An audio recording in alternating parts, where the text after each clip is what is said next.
Letting those animals out could be fun.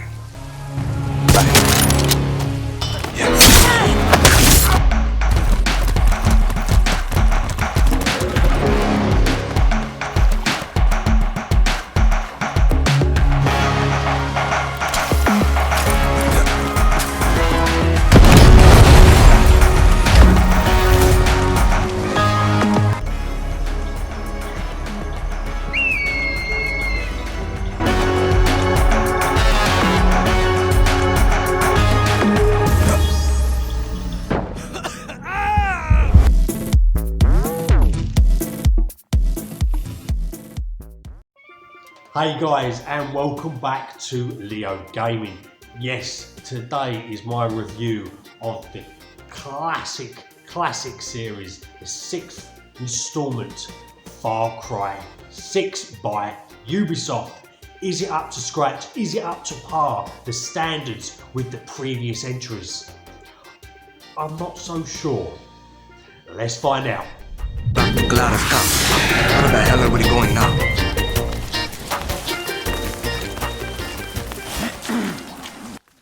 So, Far Cry 6, where to start? You play as Danny Rojas, thrust into a situation of survival and trying to overthrow a ruthless dictator, Anton Castillo, who is imposing his vision for Yara, the fictional recreation of Cuba, in the most violent and destructive way possible.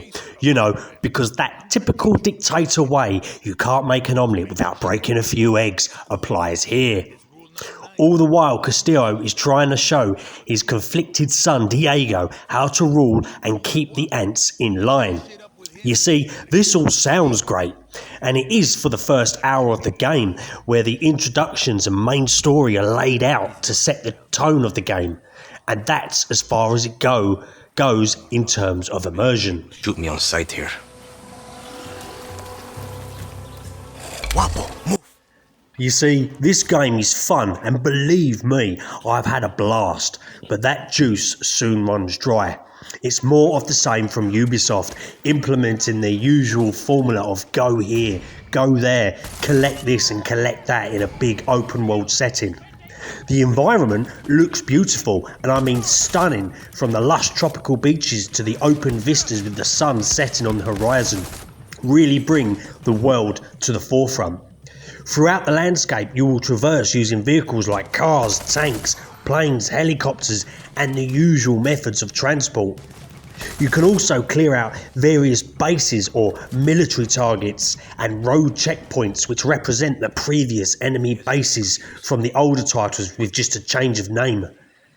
You have the main missions and also various side quests, but these very quickly build up into a to-do list, similar to the modern Assassin's Creed games, which means you end up spending too much time in maps and menus trying to work out what levels these missions are, where in the map they are, and whether or not it follows your own narrative. You see, because when you play these games, you build up your own narrative. You want to follow your own story.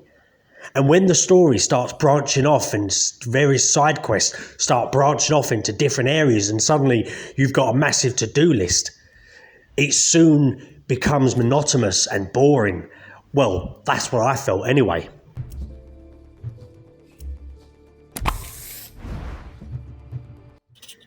There is a lot of customization with weapons and characters, and they have completely scrapped the leveling up system.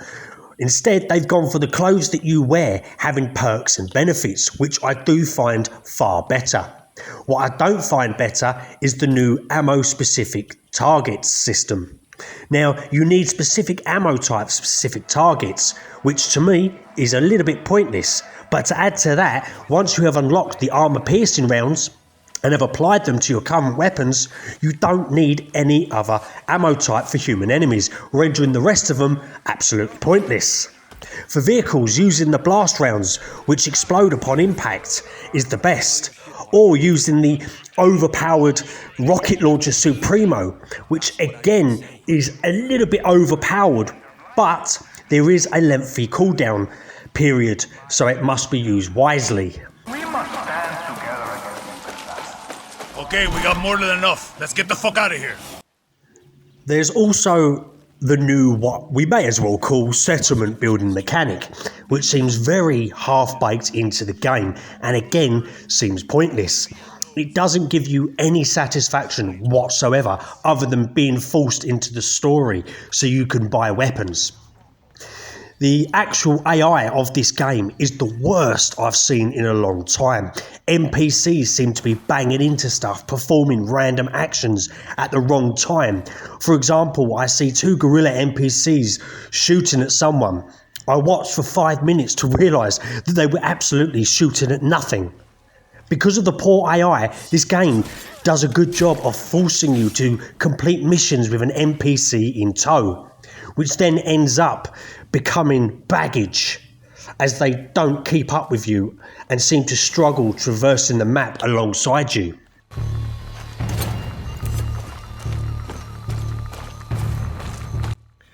The world may look visually beautiful, but once you begin driving around it soon becomes repetitive and almost feels empty at times. This is by far the biggest map in the Far Cry series. And as the game has only released, I would expect the world to be padded out over time, but that shouldn't be the case. It should be full upon release. There are some good points to this game.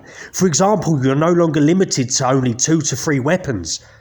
You now have 5 total weapons, including the Supremo, which Juan Cortez creates for you. Once you've collected the uranium from the military targets, making you a complete badass. You can also take out ground-to-air missile sites in order to give you complete freedom to fly the skies. They have also made the camera third person once you enter your home bases, which for once gives you the opportunity to see your customised character.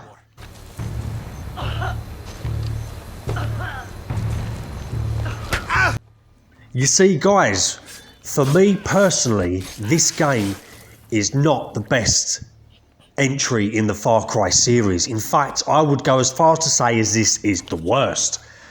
You can have a blast and you can have some fun, but when you hold it up to the standards of the previous entries, this just doesn't meet those standards at all. For me personally, what lets it down is in the first hour, you're excited because you're looking at the graphics and how it looks on the newer consoles. And you're meeting the characters, learning the story, getting a feel for the tone of the game. But once that first hour's gone, it falls back into the monotonous point-to-point travelling, collecting this, collecting that. And the map itself, coupled with the AI, the piss-poor AI, I just found this game easy to get bored of and very quick to become monotonous. For example, the characters in this game, there was something about the characters in this game that I cannot get attached to. They just feel very generic, very, hate to say it, modern characters. For example, this is supposed to represent Cuba back in the 1960s that has apparently been stuck in time. But what you get are these characters, these generic characters that are just like, you get these females that are wearing crop tops with their stomachs showing.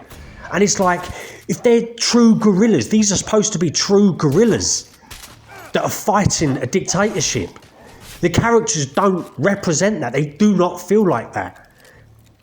There's only 2 characters I actually felt connected to and felt were more realistic. And that was one of the first characters you meet, Juan Cortez, who creates the Supremo weapons for you.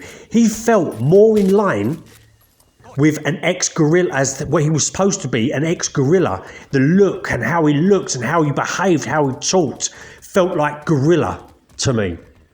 Whereas the rest, you meet Clara, you meet these other characters that just look like they're trying to, include these modern takes, and it just doesn't work. There's no emotional connection there. I don't look at them and think, yeah, they're guerrillas fighting gritty guerrillas. They just do not feel like that. And the only other character is Anton Castillo, brilliantly acted. Another great antagonist for a Far Cry game. But for me, that's as far as it went. Because even with Anton Castillo, the ruthless dictator, I still felt that you only see him very few and far between. You know, it's almost like they've decided to just go with the open world and leave the best characters out, where you only get to see them once in a while. It's very hard to describe, guys. I just didn't feel, I literally felt, even after a few hours, I was like, this is boring the hell out of me. It really was. It was boring the hell out of me. And once I've played 15 to 20 hours, guys, do you know what I've done? I've uninstalled the game.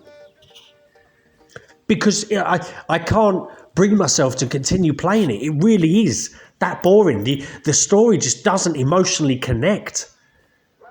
The story itself, the premise, is a great story, but the characters they've used, there's no grittiness to them. Not one bit of grittiness. There is one more character, actually. And that's when you go to the first area, Madruga, and it's Papa, the dad of I think it's Clara. He is again. So see, to me, the gritty characters seem to be the older characters. The Papa of Clara is a gritty character. He's that sort of old school gritty guerrilla character that you would expect. And Juan Cortez. They're the only two that you feel like, yes, these are gorillas. But then you see the rest, and it's just not. It just doesn't. It feels like they've tried to give these characters a sort of modern look, as in it just doesn't work with the storyline and the setting you're trying to produce. Coupled with the bugs in this game is ridiculous. You know, you're blindsided to the start with how the game looks visually, and it does look visually beautiful. But then you start pulling apart the bugs and what's going on right now. The way the mission givers, we're in 2021 and they fall back to this easy sort of menu looking screen with the character voiceover telling you what to do and where to go. They can't even do a cutscene with it now. I'm going to be honest, guys. I had high hopes of this game. With the hype, like most games, everybody overhypes the games. I thought when I first saw this game advertised, I was expecting a gritty Cuban guerrilla warfare style game with a really immersive map from the 1960s. I thought the game was actually going to be set in the 1960s, but then you play it and you realise it's set in modern times. It's just they used the premise that Yara was stuck in time, and it's not the best game in the series. I mean, don't get me wrong, guys. They have added a few additions which are welcome. They've added the horse riding. You can now ride a horse in first person, which is not ideal. I still think that they should do a Far Cry game in third person, purely because sometimes in first person with these open world games, the driving mechanics is all wobbly. Everything's all a bit wobbly all over. Like with the driving, if you drive off the road and you go on bumpy terrain, the camera's going all over the gaff. The camera's all over the place.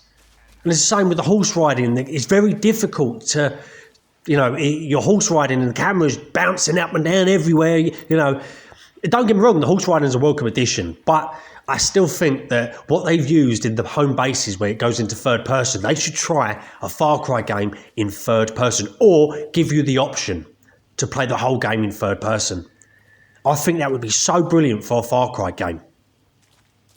But, in terms of this game, there is a few welcome additions, like the extra weapons. You can now carry extra weapons, the horse riding. I do like the idea of taking out the military targets in order to be able to, the ground-to-air missiles, to be able to fly over that airspace. But in all, guys, I just felt this game a big letdown. A big letdown. I'm hoping that Ubisoft patch out a lot of the bugs and just create a more immersive world. I just found myself getting bored a lot. I got bored very, very quickly of this game. I just think they could have focused more on the story rather than the open world itself. And the map size, again. and the trying to use anything as an excuse to go and explore the map. You know, and also they should not have fell back onto the Assassin's Creed style to-do list that you get on the menu in the left-hand corner. Sometimes it's not always best to have the biggest map, because this map is very, very repetitive. Let me tell you that, very repetitive. Anyway, guys, that is my impressions and my review of Far Cry 6. I have uninstalled it, but I'm hoping they improve it over the months to come. If they do, if I see that they've improved it, I'll probably reinstall it and give it another go. But, you know, that is my impressions. That is my review. Guys, if you do like my content, don't forget to hit the like and subscribe buttons.